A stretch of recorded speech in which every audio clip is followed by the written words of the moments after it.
Hello po, magandang tanghali po ulit.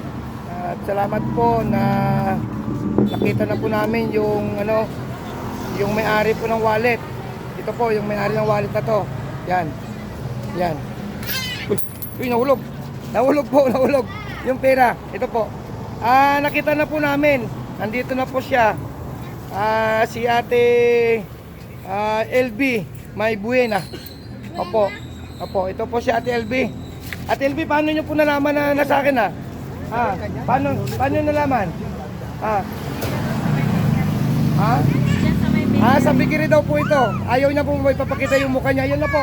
Pakita po to yung yung wallet. Ito po, hawak niya na po, ha. Yan. Ate LB po yan. Yan. Ate LB, saan niyo po nakita po yung wallet? Paano niyo nalaman? Opo, nakita po daw sa pag-post yung yung wallet niya. At naitawid ko sa inyo na nakita po nila. Opo, yun po. Yun po si Ate LB, yan po.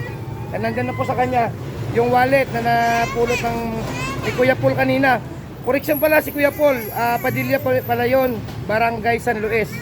Hindi Barangay San Jose, San Luis pala Padilla.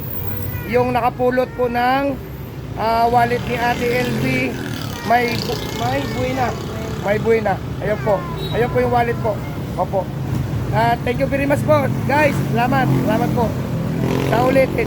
Thank you very much. Salamat. Ate LB, thank you.